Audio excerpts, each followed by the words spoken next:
पाकिस्तान में लोगों के पास दोस्तों बिजली का बिल तो आता है लेकिन बिजली नहीं आती।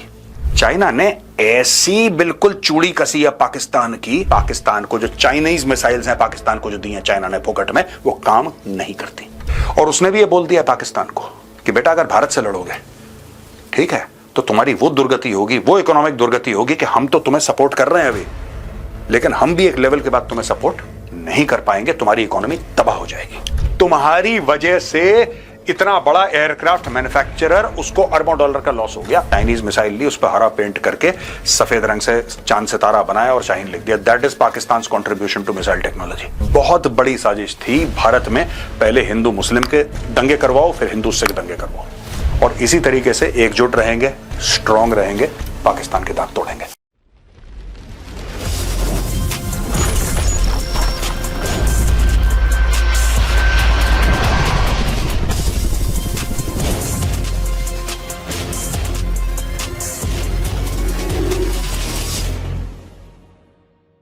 जय हिंद दोस्तों, मैं हूं मेजर गौरव आर्य और आप देख रहे हैं द चाणक्य डायलॉग्स। भारत ने अपनी मजबूत पकड़ से पाकिस्तान को इतना परेशान कर दिया है कि पाकिस्तान तिलमिला रहा है। दोस्तों, एक तरफ ऑपरेशन सिंदूर की मार और दूसरी तरफ पाकिस्तान पर भारत का डिप्लोमैटिक प्रहार। यहां पे आईएमएफ पाकिस्तान की इंसल्ट पे इंसल्ट कर रहा है और आज की तारीख में पाकिस्तान के ऊपर 11 ऐसी शर्तें लागू कर दी हैं जो दिखने में तो बड़ी नॉर्मल सी हैं। आप बोलेंगे अच्छा इसमें है क्या, लेकिन पाकिस्तान को यह बता दिया है कि बेटा अगर तुमने भारत से लड़ाई करी तो तुम्हारी बर्बादी निश्चित है, क्योंकि तुम भीख मांग मांग के लड़ रहे हो। खुद कमाओ, कमाऊ पूत बनो, फिर उसके बाद जिससे झगड़ा करना है करो। Pakistan behaves like an irresponsible teenager जो खुद कमाता नहीं है, जो घर पे बैठा है, जो 2 रुपए नहीं कमाता, लेकिन अपने बाप के यानी कि आईएमएफ के पैसे पे अय्याशी कर रहा है। आज की तारीख पे उसका बाप जो है उससे हिसाब मांग रहा है, बोल रहा है बेटा जो तू क्रेडिट कार्ड मेरे चलाता है ना, जरा उसका हिसाब दे दे, कहां पे खर्चे कर रहा है तू, कौन से क्लब में जा रहा है, कौन सी अय्याशी कर रहा है, खुद कमा ले फिर कर ले। आइए, इसमें दोस्तों खतरनाक बात यह है कि पाकिस्तान की इकोनॉमी अब पाकिस्तान के हाथ में नहीं रही। वैसे भी स्टेट बैंक ऑफ पाकिस्तान का चेयरमैन है, he is an IMF appointee. International monetary fund यह डिसाइड करता है कि पाकिस्तान का जो स्टेट बैंक है, जो उनका चीफ, जैसे हमारा रिजर्व बैंक ऑफ इंडिया है, उसको पाकिस्तान में स्टेट बैंक ऑफ पाकिस्तान कहते हैं, उसका चेयरमैन कौन होगा वो आईएमएफ डिसाइड करता है। तो जो पाकिस्तानी बात करते हैं खुद मुख्तारी की, वो बात करते हैं सोवरेनिटी की, जिसको हिंदी में हम लोग संप्रभुता बोलते हैं। ये कैसी संप्रभुता है कि भाई आपके मेन बैंक का जो चेयरमैन है वो आईएमएफ का अपॉइंटी है। यहां पे ये शर्तें हैं, federal budget approval, parliamentary approval of ₹17.6 trillion. ये कंडीशन रखी है, ये कंडीशन रखी है कि भाई पार्लियामेंट्री अप्रूवल चाहिए। ऐसे नहीं कि दिन में छुप के आसिम मुनीर ने अंगूठा लगाया और तुमने बोला कि कैरी ऑन, ना ना, नो कैरी ऑन, पार्लियामेंट में पेश करो। अब पार्लियामेंट में बैठे हैं पाकिस्तान तहरीक इंसाफ वाले, ठीक है, उनके थ्रू भी बजट लेकर जाओ। आईएमएफ से ऐसे ही तुम नहीं खुला सर फंस गए, 2 रुपए दे दो सर, 3 रुपए दे दो, आज फंस गए, ना ना ना ना ना, get parliamentary approval. Number 2, agricultural tax reform, implement new provincial laws by June. जून तक का महीना दिया, ये मई चल रहा है, जून तक आप करो। एग्रीकल्चरल टैक्स रिफॉर्म, पाकिस्तान में दोस्तों लगभग 65 to 70% of the people identify as farmers. अब देखिएगा एग्रीकल्चरल टैक्स का पाकिस्तान में क्या मजा आएगा। पाकिस्तान में तो अमीर आदमी टैक्स नहीं देता, ये कह रहे हैं गरीबों से तुम टैक्स दो, आग लग जाएगी पाकिस्तान में। Governance reform, publish strategy based on IMF assessment. IMF ने डिटेल्ड असेसमेंट करी है पाकिस्तान की, डिटेल असेसमेंट करिए कि तुम लोग कहां से लीक कर रहे हो, नाव है, इस नाव में कितने छेद हैं। वो कह रहा है कि इसको पब्लिश करो, सबके सामने जग जाहिर करो कि तुम्हारी क्या स्ट्रैटेजी है, तुम लोग करने क्या वाले हो। चौथी चीज, financial sector strategy, prepare plan outlining objectives post 2027। भाई तुम हमसे पैसा लेते हो, हर 3-6 महीने में पहुंच जाते हो कटोरा लेके कि पिछले बारी का हुआ नहीं, अब अगला एप्लीकेशन, अगला, ये बताओ ना 2027 के बाद, चलो ठीक है 2025 है, 2 साल तक का हमने समझा, उसके बाद तुम्हारा प्लान क्या है, हमें यह भी समझाओ। Electricity tariff, issue annual rebasing notification by July. अच्छा, पाकिस्तान में लोगों के पास दोस्तों बिजली का बिल तो आता है लेकिन बिजली नहीं आती। यह अजीब महिमा है पाकिस्तान की, बिजली का बिल आता है, तनख्वाह से ज्यादा बिजली का बिल, 30,000 की तनख्वाह है, 40,000 का बिल है। वो आदमी कह रहा है कि चलो मैं मान सकता हूं कि 40,000 का मेरा बिल है, लेकिन बिजली तो आई नहीं भाई साहब, 18 घंटे की लोड शेडिंग है। और ये चमत्कार है चाइना का, है। चाइना ने ऐसी बिल्कुल चूड़ी कसी है पाकिस्तान की, ये जो पीपीपीज लगाए हैं ना चाइना पाकिस्तान इकोनॉमिक कॉरिडोर में, जितने भी चाइना के डिफंक्ट कोल प्लांट्स थे जो नहीं का, चाइना ने मना कर दिया। चाइना कहता है we are moving towards clean energy. और जो नए टाइप के कोल प्लांट्स हैं चाइना के अंदर भी वो कम हैं, न्यूक्लियर पावर के ज्यादा हैं चाइना के अंदर, और चाइना में सोलर पावर, विंड पावर, दुनिया भर की चीजें हैं। China is moving very fast towards clean energy. लेकिन पाकिस्तान को वही पुराने, जैसे चाइना देता ना पाकिस्तान को हथियार, आपने देखे ये नहीं चलते इनके। ये क्यों नहीं चलते? ये सारा का सारा एक्सपायरी डेट वाला माल है दोस्त, मैं बता रहा हूं आपको। आपको क्या लगता है पाकिस्तान ने भारत की ओर मिसाइल नहीं फायर करी होंगी ऑपरेशन सिंदूर के दौरान? क्या आपको लगता है कि पाकिस्तान ने अपनी बेहतरीन जो बैलिस्टिक मिसाइल्स हैं वो भारत की ओर नहीं फायर करी होंगी? और अगर पाकिस्तान ने करी हैं, जो कि 100% करी हैं, आपने कोई ऐसा वीडियो देखा कि भारत में कोई भारी नुकसान हो गया, पाकिस्तान की मिसाइल गिरी? ये क्यों नहीं गिरी भारत में?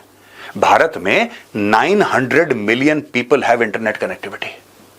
900 million people have internet connectivity भाई साहब। 900 मिलियन यानी कि close to 1 billion people have internet. Hundreds of millions of people have smartphones. कोई एक बंदा नहीं था पूरे भारत में जो अपने स्मार्टफोन से ये देखे ये बैलिस्टिक मिसाइल ने ये धमाका कर दिया। एक वो क्यों नहीं फटी दोस्तों?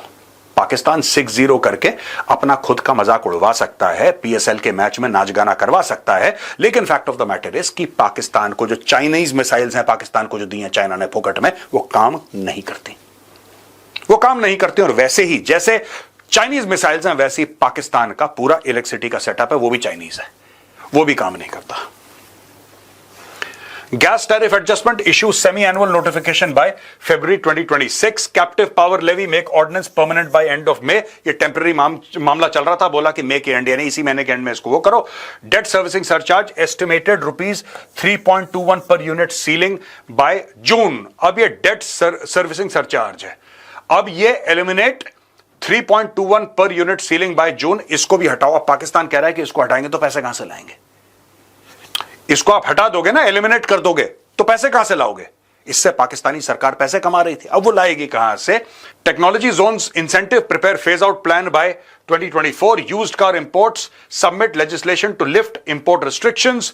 Development spending allocate ₹1.07 trillion for development. अब ये देखो ना, ये सारी की सारी चीजें अब ये मालिक ने कोड़ा चलाया पाकिस्तान के ऊपर। और ऊपर से नीचे आप देखिए आईएमएफ, आप सबसे बड़ी बात इसमें यह देखिए कि आईएमएफ को हर चीज में, आईएमएफ का आपके पार्लियामेंट में दखल है। आईएमएफ का ये सो कॉल्ड खुद मुख्तार नेशन, सो कॉल्ड खुद मुख्तार, so called sovereign nation, nuclear power इस्लामी दुनिया का, पार्लियामेंट से लेकर, बिजली से लेकर, पानी से लेकर, फार्मर से लेकर, कोई ऐसी चीज नहीं है गवर्नेंस में जिसमें, इसीलिए नाम मैंने रखा है मास्टर्स विप। ये मालिक कोड़े चला रहा है और यहां पे बैकएंड में भारत अपनी डिप्लोमेसी कर रहा है और आईएमएफ से बात कर रहा है कि ये जो पाकिस्तान है ना, तुम्हारा बिगड़ैल बच्चा, जरा इसको 2 थप्पड़ मारो, इसको बोलो औकात में रहे। और उसने भी ये बोल दिया पाकिस्तान को कि बेटा अगर भारत से लड़ोगे, ठीक है, तो तुम्हारी वो दुर्गति होगी, वो इकोनॉमिक दुर्गति होगी कि हम तो तुम्हें सपोर्ट कर रहे हैं अभी, लेकिन हम भी एक लेवल के बाद तुम्हें सपोर्ट नहीं कर पाएंगे, तुम्हारी इकोनॉमी तबाह हो जाएगी। दोस्तों अगर आप ये फोटोग्राफ यहां पे देखेंगे तो ये नमाज जनाजा है और एक शख्स है पाकिस्तान के झंडे में लिपटा हुआ और इसका नाम है अबू सैफुल्लाह खालिद। ये देखिए कितना स्माइल कर रहा है, इसके दांत देखिए। मैं सिर्फ आपको इतने पे ध्यान दीजिए, ये कितना खुश लग रहा है, ये कितना खिलता खुश चेहरे में इसके नूर देखिए इसके बंदे का। ये वही है। वीडियो सर्कुलेट कर रहा है इंटरनेट पे कि जब अज्ञातों ने इस आदमी को मारा तो ये जमीन पे लेट के छटपटा रहा था और इसके चेले चपाटे, इसके साथ वाले, इसके संगी साथी रील बना रहे थे। ये देखो, ये हालत है पाकिस्तान की, रील बना रहे थे। जब ऑपरेशन सिंदूर हुआ और इनके घरों पे मिसाइल गिरी, जहां पे इनके मदरसे थे, जहां पे इनके वो मौलाना मसूद अजहर का जो घर था, जब वहां पे और पूरे उसके इंफ्रास्ट्रक्चर में जब मिसाइल्स गिरी, तब भी पाकिस्तानियों ने कुछ नहीं करा, तब भी रील बना रहे थे। ये फेसबुक पे रील डाल रहे थे, इंस्टा पे रील डाल रहे थे। ये जब मरा है आतंकी, तब इस पे भी ये लोग रील बना रहे थे। इसकी किसी ने मदद नहीं करी, बोला कि भाई एक काम करो, इसको तो लग गई है गोली, इसका तो थैंक यू हो गया, हमारा क्या फायदा, चलो हम रील ही बना लेते हैं, तो रील बना लेते हैं। Anyway, Razullah Nizamani Khalid, also known as Abu Saifullah Khalid, was a key Lashkar-e-Taiba operative, mastermind behind the 2006 RSS headquarters attack, the 2008 CRPF Rampur camp strike, and the 2005 IISc Bengaluru attack. Khalid's body was wrapped in the Pakistani flag. ये देखिए साहब, ये बंदा है, ये इसका शरीर है, ठीक है। पाकिस्तानी झंडे में इसको लपेट के इज्जत दी गई है। पाकिस्तानी ये कह रहे हैं कि हमें ऐसा लग रहा है कि जैसे मोहम्मद अली जिन्ना दोबारा जिंदा हुआ, दोबारा निपट गया, तो उसको उस लेवल का सलूट देना चाहिए। पाकिस्तानी झंडे में निपटा के ये कह रहा है कि जिन्ना, अब इसकी पता नहीं पाकिस्तानी नोटों में अब इसकी फोटो आने वाली है। पाकिस्तानी बहुत इमोशनल लोग हैं इस चीज को, मतलब after all lease from Lashkar-e-Taiba, भाई आपके लड़के की प्लेसमेंट हुई है वहां पे, जब लश्कर ज्वाइन करा होगा इसके माँ बाप ने मिठाई बांटी होगी, जैसे हम लोग कहते हैं ना कि बेटा गूगल में प्लेस हो गया किसी का, को कहता है कि उसकी बेटी है वो पता है she is now vice president at Adobe, और कहते हैं कि अरे उसकी बेटी जो है वो स्टैंडर्ड चार्टर्ड में प्रेसिडेंट बन गई है, ग्लोबल प्रेसिडेंट बन गई है, तो घर में मिठाइयां बट रही हैं, राइट। पाकिस्तान में अरे मिठाइयां खाइए, हमारा बेटा जो है वो लश्कर-ए-तैयबा में कमांडर बन गया, मुबारक हो मुबारक हो मुबारक हो। ये देखो, ये पड़ा हुआ है, ये पड़ा हुआ है। Khalid's body was wrapped in Pakistani flag and terrorists, among others, paid their respects. Individual holding rifles were also seen in the pictures from the funeral. इस बार इन्होंने फौजियों को हटा दिया। पिछला जो मरा था ना, तो उसमें फौजी थे, उसमें लेफ्टिनेंट जनरल था, तो लोगों ने बहुत थू हुई इनकी दुनिया में कि यार तुम तो टेररिस्ट हो। इस बार इन्होंने फौजियों ने बोला कि नहीं तुम लोग एक काम करो, तुम नमाज वमाज अकेले पढ़ लो, हम नहीं आ रहे यहाँ पे, क्योंकि फिर हमारी बेइज्जती हो जाती है। तो लश्कर वालों ने पूछा तुम्हारी बेइज्जती हो जाती है भाई, ये कौन सी नई बात है, तुम्हारी तो होती रहती है। उन्होंने बोला नहीं इस बार नहीं, थोड़ा सा मामला संगीन है। और ये देखिए साहब, ये पड़ा हुआ, ये इधर है ये बंदा है, इसको गुड बाय कह रहे हैं ये लोग। कोई फौजी नहीं है यहाँ पे। फौजियों को ये भी डर लग रहा था कि ऐसा ना हो कि हम यहाँ पे इसकी तैयारी कर रहे हैं, वहां पे एक ब्रह्मोस आ जाए, तो बोला फिर अभी एक की पढ़ रहे हैं, बाकी सबकी पढ़नी पड़े एक साथ, वो लंबा चौड़ा प्रोग्राम हो जाएगा। Anyway, Recently, Abu Saifullah had been asked by ISI to restrict his activities and movements. उसको बोला ISI ने कि भाई तुम अपना जो मूवमेंट है उसको कम करो, तुम्हारे पीछे अज्ञात पड़े हुए हैं। नहीं माना। Was also provided security cover। देखो भाई साहब, ये नगीना है पाकिस्तान का, ये एसेट है उस देश का, ये उस देश का बड़ा है, इसकी इज्जत है। ISI इसको सिक्योरिटी प्रोवाइड कर रही है, इसके साथ पुलिस वाले चलते हैं, कमांडो चलते हैं, आगे पीछे गाड़ियां चलती हैं, ये देश का नगीना है, ये लश्कर-ए-तैयबा का आदमी है, ठीक है जी। But when he stepped out of his house in Sindh Matli on Sunday, unidentified bikers shot him dead. Again bike पे कोई आया और ठुस ठुस करी, और इसका थैंक यू हो गया। ये यहाँ पे थोड़ी देर इसने यहाँ पे नीचे लेट के थोड़ा सा ब्रेक डांस करा ऐसे ऐसे, तो यहाँ पे पाकिस्तानी इसकी रील बना रहे थे फोन लेके, बोला कि हाँ भैया जी स्माइल, तो बस उसके बाद खेल खत्म हो गया। मुझे यही समझ में नहीं आया इसको यार, तो रील कौन बनाता है ऐसे यार, इसकी रील बना रहे थे पाकिस्तानी। एनीवे, इनकी मर्जी यार, इनका कल्चर है, हम क्या बोलें। I can not say anything about it. Let's go to more serious issues. यार ये बहुत हंसी मजाक हो गई दोस्तों। Normally I am quite serious in this part of the Chanakya dialogues, but anyway, sorry Papa। बहुत पहले मैंने एक वीडियो बनाया था, बहुत पहले कुछ दिन पहले, कि ये मुझे ऐसी खबर आई है कि इशाक डर और शहबाज शरीफ बीजिंग गए हैं, और मैंने ये भी बोला था कि मुझे कंफर्म नहीं है गए हैं कि जाने वाले हैं, आई एम नॉट श्योर। अब वो बात अब सच हो रही है। जरा वो मेरा पुराना क्लिप आप देखिए। बट ये बात भी है कि China is very upset with Pakistan. Why it is upset with Pakistan? I don't know. But yes, it is upset. और सुनने में आया है कि शहबाज शरीफ बीजिंग में है, along with आसिम मुनीर। हो सकता है ना भी हो, जैसा मैंने बोला सुनने में आया है, हो सकता है मेरी इंफॉर्मेशन गलत हो, लेकिन मैंने उड़ती खबर सुनी है कि हो ना हो वो बीजिंग में है, और उनको बोला है कि सामने खड़े हो जाओ बेटा और समझाओ कि हुआ क्या है। तो ये चीज है, पीपीटी बना के ये बात है। देखा आपने दोस्तों, मैंने बोला था, अपने क्लिप में डेट भी देखी होगी। अब ये देखो, Dar is accompanied by Pakistan special representative for Afghanistan Mohammad Sadiq. Taliban's foreign minister Amir Khan Muttaqi will arrive in China on 20th May. Foreign ministers of China, Afghanistan and Pakistan will hold a trilateral meeting in Beijing. The three leaders will discuss the current। अब इसमें हो क्या रहा है मैं बता रहा हूं। पाकिस्तान रो रहा है। पाकिस्तान क्यों रो रहा है? पाकिस्तान इसलिए रो रहा है कि वहां पे फोन कॉल हो गया इन्हीं भाई साहब का, आमिर खान मुत्तकी का, विथ डॉक्टर एस जयशंकर। ठीक है साहब, डॉक्टर जयशंकर के साथ इसका फोन कॉल हो गया और इनकी रिश्ते जो हैं, भारत और अफगानिस्तान के इनके रिश्ते हैं, ये थोड़े से और क्लोज हो गए। राइट, तो चाइना ने बोला है कि यार देखो आप लोग आओ मीटिंग के लिए और आओ और please come for a meeting. अब ये जो है पाकिस्तानी जो है, अब ये अफगानों से भी भीख मांगेंगे। इन्होंने किसी को नहीं छोड़ा। अब ये चाइना के सामने, चाइना के पैर छोड़ के, एक पैर देखिएगा, मैं बता रहा हूं, एक पैर शी जिनपिंग का, ऐसे एक हाथ से शी जिनपिंग का पैर है और दूसरे हाथ में मुत्तकी का पैर है, और ये कहेगा मैंने नहीं छोड़ना, मैं नहीं छोड़ूंगा दोनों के पैर। ऐसे पकड़ लेगा, मैं बता रहा हूं, पाकिस्तानी मंत्री है, ये झुक जाएगा। Pak deputy PM on a 3-day visit to China, talks with Chinese foreign minister Wang Yi to be held. ये देखना। और ये क्यों है? ये लेटेस्ट न्यूज है, इस बारे में मैं कई बार बता भी चुका हूं, पिछले एक हफ्ते से ड्रामा हो रहा है। ये भाई AVIC Chengdu aircraft share price, J-10 fighter jet make stock crashes 8% falls in 3 out of last 4 sessions. ठीक है, ये पहले गिरा था 9-9.5%। ये देखिए, Chinese defence stock AVIC Chengdu crash nearly 8% in trade on Tuesday. ठीक है जी, May 20th एज द, ये लेटेस्ट है, ये लेटेस्ट है, मंगल, आज मंगल। As the rebound seen on Monday prove to B short lived. ये मंडे को थोड़ा सा ये फड़फड़ाया, इसने सांस ली, फिर बड़म हो गया ये। ठीक है, और ये चीज मैं कवर कर रहा हूं काफी टाइम से, एक बार 9.5% भी इनका स्टॉक गिरा था।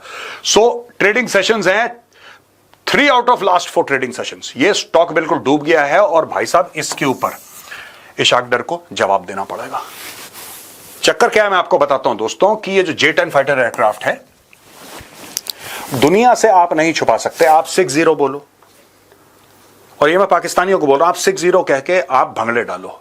आप PSL में बड़े बड़े झंडे करो, घुमाओ झंडे, लहराओ झंडे, और बड़े बड़े फ्लेक्स की बोर्ड लगाओ, बिल बोर्ड लगाओ, पूरे पाकिस्तानी शहरों में जश्न मनाओ। पैसा झूठ नहीं बोलता भाई, स्टॉक मार्केट झूठ नहीं बोलता। तुम लोग जो कर लो, 60, टीज, फंटास्टिक, तुम लोग जो कर लो, तुम्हारी वजह से इतना बड़ा एयरक्राफ्ट मैन्युफैक्चरर, उसको अरबों डॉलर का लॉस हो गया। क्यों हुआ यार? पाकिस्तानियों, कभी तुमने सोचा है क्यों हुआ? तुम झूठ बोल लो आपस में। शहबाज शरीफ ये बोले हम जीत गए, चलो भैया तुम्हें खुशी मिलती है, चलो तुम जीत गए, खुश, यू आर हैप्पी। ये जरा कोई पाकिस्तानी समझा दे। और इंटरनेशनल मीडिया से ले आए, इंडियन मीडिया को छोड़ो, इंटरनेशनल मीडिया, वॉशिंगटन पोस्ट, कहीं से भी ले लो ये न्यूज, जरा कोई पाकिस्तानी मुझे समझा दे कि एविक चेंगडू एयरक्राफ्ट का शेयर प्राइस क्यों लगातार गिर रहा है, क्यों लगातार गिर रहा है, और राफेल का प्राइस क्यों उठ रहा है। उसने ऐसा बोला, उसने ऐसा बोला, ये गोरा ऐसा बोल रहा है, ये काला पीला ऐसा, छोड़ दो ना उस चीज को। ये बताओ स्टॉक मार्केट में ये शेयर प्राइस क्यों गिर रहे हैं एविक चेंगडू एयरक्राफ्ट के, क्यों गिर रहे हैं लगातार दर लगातार। ये लोग बेवकूफ हैं, सबको सच्चाई पता है। ठीक है, हाँ पाकिस्तानी कौम ज्यादातर, मैं सबके बारे में नहीं बोल रहा, लेकिन ज्यादातर जाहिल है, पढ़े लिखे हैं नहीं, मदरसा में पढ़ते हैं। तो आर्मी चीफ ने, आर्मी चीफ को तो खुदा मानते हैं, उसके बूटों पे सजदा करते हैं ज्यादातर पाकिस्तानी। तो उनको बोल दिया आर्मी चीफ ने कि तुम जीत गए, तो पगला टाइप हम जीत गए, हम जीत गए, हम जीत गए। ये समझा दो जरा मुझे, तुम ये समझा दो, मैं कह दूंगा हाँ तुम जीत गए। मैं भी कहूंगा, मैं भी फ्लेक्स लगा लूंगा अपने घर के सामने, बहुत बड़ा बैनर लगा दूंगा कि पाकिस्तान जीत गया, पाकिस्तान जीत गया, पाकिस्तान जीत गया। ठीक है, ये समझाओ जरा। पर गलती मेरी है जो मैं कह रहा हूं पाकिस्तानियों से कि आप समझाओ, आपको समझ में आएगा तब ना समझाओगे। You don't have a stock market of your own, you know, you have that joke called the Karachi stock exchange, जिसमें कुछ है नहीं। यहां पे दोस्तों भारत ने बांग्लादेश को चिपका दिया। मैं आपको पूरी स्टोरी सुनाता हूं, बड़ी इंटरेस्टिंग है। After India placed curbs on Bangladeshi exports via land ports, the interim government of the country says it wants to resolve all trade problems with India. An advisor to the interim government of Bangladesh, led by Nobel laureate Mohammad Yunus, said that Bangladesh wants to discuss all issues with India.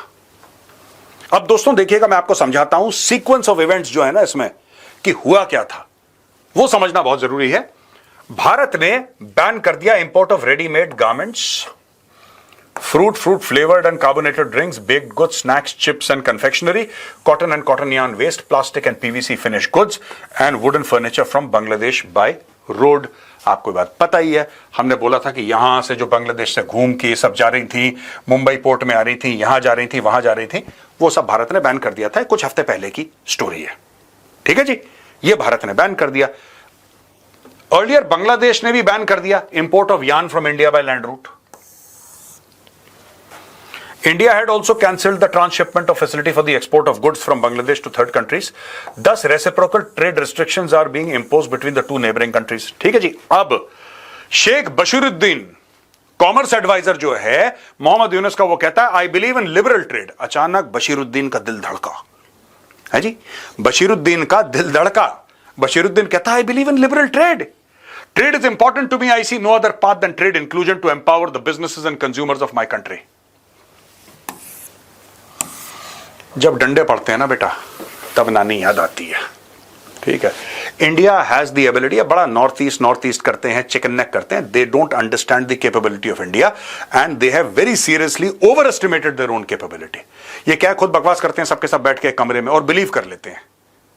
हाँ बशीरुद्दीन तूने ऐसा बोला, वो कह रहा हाँ मोहम्मद यूनुस तूने ऐसा बोला. This we can absolutely choke. We can absolutely choke. ये बोल रहा था ना कि we can isolate north east. कोई ये कह रहा था कि we'll take over the north east. जाओ टेक इट ओवर. किसने मना करा है? भीख मत मांगना ये बशीरुद्दीन की तरह. ये शेख बशीरुद्दीन एक कटोरा लेके जो घूम रहा है कि पप्पा पप्पा माफ कर दो, है ना. जाओ लड़ो, take over the north east. तुमने बोला था you will take over the north east. I want the Bangladeshis. देखो बांग्लादेशियों, मैं तुम्हें एक बात बताता हूं.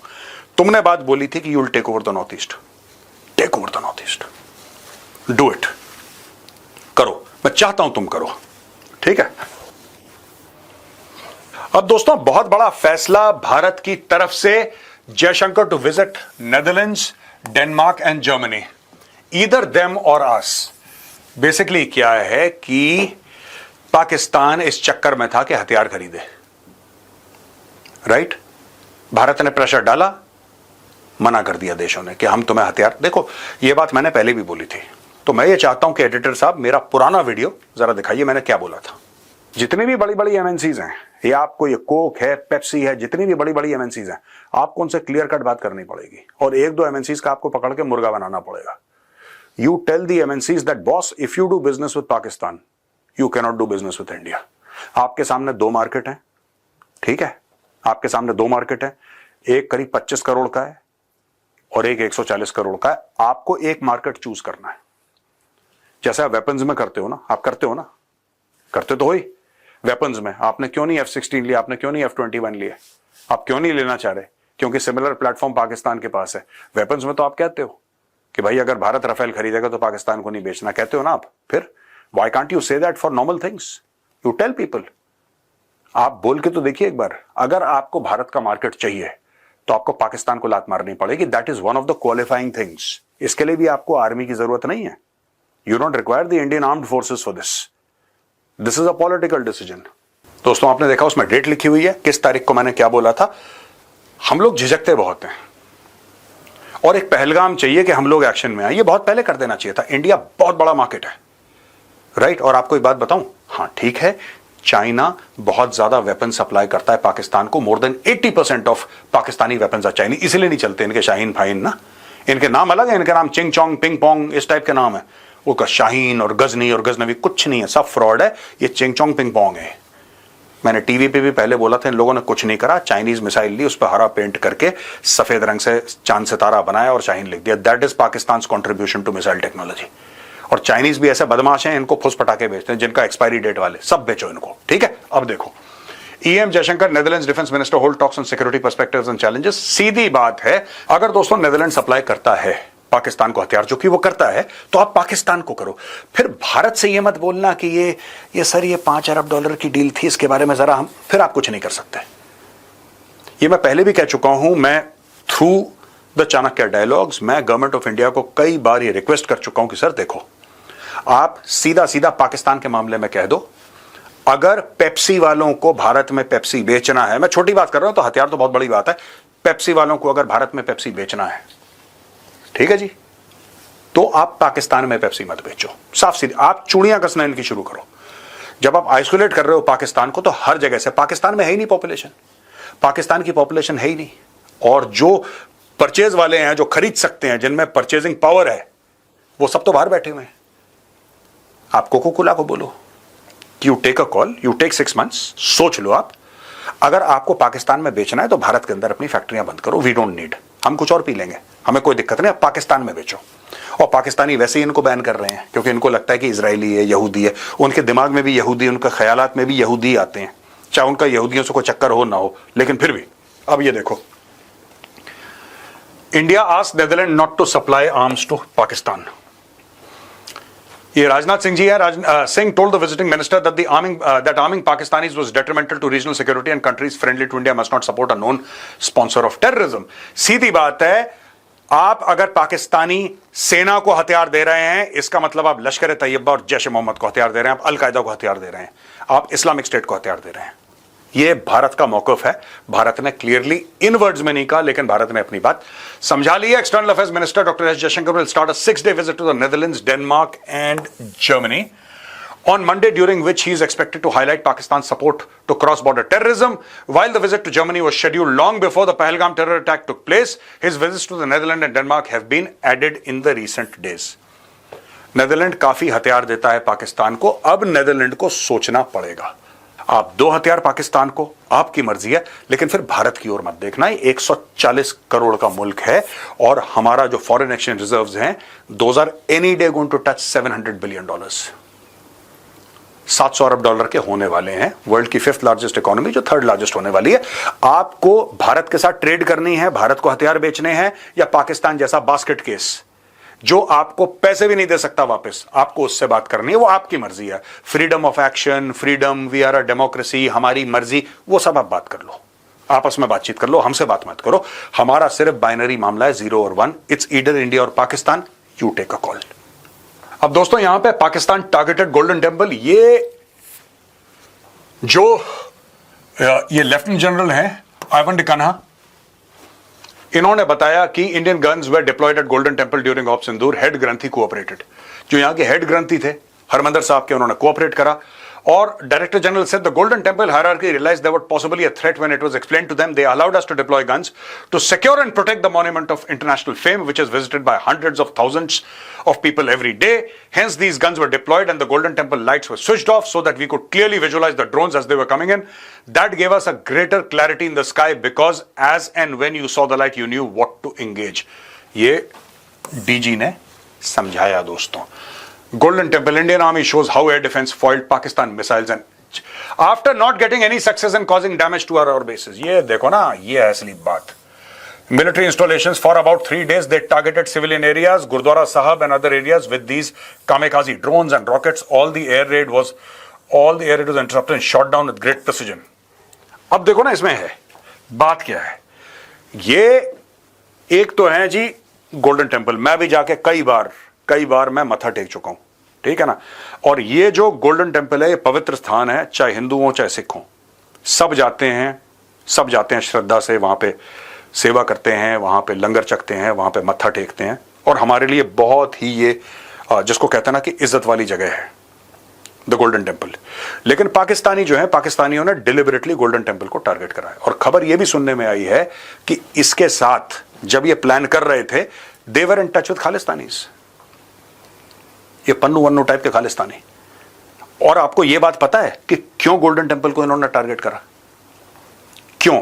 आपको पता है कारण क्या था? पहलगाम में धर्म पूछ के मारा, क्योंकि यह चाहते थे कि भारत में फसाद हो जाए। आप समझिए इनकी स्ट्रेटजी पाकिस्तानियों की। इन्होंने जब धर्म पूछ के सरों पे गोली मारी, छातियों पे गोली मारी, इनके मन में सिर्फ एक बात थी कि जब यह हो जाएगा कि हिंदुओं को चुन चुन के मारा है तो हिंदू गुस्सा हो जाएंगे और हिंदू मुस्लिम झगड़े हो जाएंगे भारत में, जो कि नहीं हुए। इससे पाकिस्तान में डिप्रेशन हो गया कि बॉस हम तो चाहते ही ये थे, क्योंकि भाई आसिम मुनीर ने इतने लंबे चौड़े डायलॉग मारे थे ना टू नेशन थ्योरी के कि हिंदू और मुसलमान एक साथ नहीं रह सकते, लिहाजा हमें पाकिस्तान चाहिए, और ये सब ड्रामा उसने करा था। आपको पता ही आसिम मुनीर ने क्या बोला? वो थ्योरी क्या थी? वो थ्योरी यही थी भाई, दिस वॉज दैट थ्योरी। और जब आसिम मुनीर ने एक बात बोल दी और उसके बाद पहलगाम का अटैक हो गया, तो फिर पाकिस्तान अगर हिंदू मुस्लिम दंगे हो जाते, भगवान ना करे कभी होता ऐसा, लेकिन अगर हो जाते, बाय द वे हाइपोथेटिकली बोल रहा हूं, हिंदू मुस्लिम दंगे भारत में होते, तो कहता देखो ये देखो मारा किसी ने मुसलमानों पे, ने कहा ये गेम था आसिम मुनीर का। और यही चीज इसने खालिस्तानियों से मिलकर यह अटैक प्लान करा था। तो अच्छा हुआ इंडियन आर्मी फौरन गई गोल्डन टेम्पल, जो हेड ग्रंथी साहब थे उनसे रिक्वेस्ट करी, उनको बोला कि साहब ऐसा है, ये स्टोरी है, और ये हमारे लिए पूरी आधी आधी इंडियन आर्मी जो भी वहां पे आती है सब तो जाते हैं गोल्डन टेम्पल में मत्था टेकने के लिए। Everybody goes to Amritsar goes there. जो भी जाता है फौज का, वो किसी भी धर्म का हो, गोल्डन टेम्पल जाना ही जाना है आपने। सवेरे सवेरे उठ के नहा धो के बिना कुछ खाए भूखे पेट आपको गोल्डन टेम्पल जाना है, आपको वहां पे मत्था टेकना है। ये it is part of the culture. ये हमारा भी कल्चर यही है। ऐसा नहीं कि सिर्फ वहां पे, आप कभी भी देख लेंगे आपको वहां पे हिंदू बहुत ज्यादा मिलेंगे। ठीक है, तो जब आर्मी ने समझाया तो वहां के जो हेड ग्रंथी साहब थे, हेड ग्रंथी साहब ने बोला कि ठीक है जी कोई बात नहीं। उन्होंने लाइट स्विच ऑफ करी और किस तरीके से गोल्डन टेम्पल को बचाया गया। दोस्तों बहुत बड़ी साजिश थी, बहुत बड़ी साजिश थी। भारत में पहले हिंदू मुस्लिम के दंगे करवाओ, फिर हिंदू सिख दंगे करवाओ, और ये इंडियन आर्मी ने इसको फेल कर दिया। तो salute to the Indian army, salute to the Indian air force and salute to the Indian navy. आप लोगों ने बहुत बड़ी एक विपदा से देश को बचाया। सोचना दोस्तों कभी इसके बारे में कि दुश्मन कैसे सोचता है। इट्स नॉट ओनली कि फौज लड़ रही है, जानबूझ के आप बोलोगे कि वैष्णव माता पे हम अटैक करेंगे। It's not only golden temple, इन्होंने वैष्णव माता पे भी हमला करने की कोशिश करी, राइट? कि वैष्णव माता पे अटैक हो जाता तो दंगे फसाद हो, क्योंकि पूरे भारत से लोग आते हैं वैष्णव माता के दर्शन के लिए। कौन नहीं जाता वहां पे? सभी जाते हैं। जिसका बुलावा आता है वैष्णव माता पहुंचता है वो दर्शन के लिए। ठीक है, आपने वैष्णव माता पे अटैक कर दिया, भगवान ना करे अटैक हो जाता। इनका यही था कि अगर अटैक होता तो भारत में फिर दंगे फसाद होते। फिर आप बोलते हैं हाँ देखो हमने बोला था ना। ये चक्कर है दोस्तों, और इनकी साजिश समझने की जरूरत है। ये पूरा खालिस्तानी मैटर को लेकर ना मैं एक वीडियो बनाऊंगा जो मैं अपने ट्विटर पे डालूंगा। 2-3 दिन आप मुझे दीजिए, मैं इनके 2-3 जो खालिस्तानियों का जो थॉट प्रोसेस है मैं इसको एक्सपोज करना चाहता हूं। ठीक है, और यहां पे जो हेड ग्रंथी साहब हैं गोल्डन टेम्पल के, उनको भी मैं धन्यवाद कहता हूं। आपने इतना ज्यादा कोऑपरेट करा इंडियन आर्मी के साथ, साहब आपका भी बहुत बहुत धन्यवाद। और इसी तरीके से एकजुट रहेंगे, स्ट्रांग रहेंगे, पाकिस्तान के दांत तोड़ेंगे। जय हिंद, वंदे मातरम, भारत माता की जय।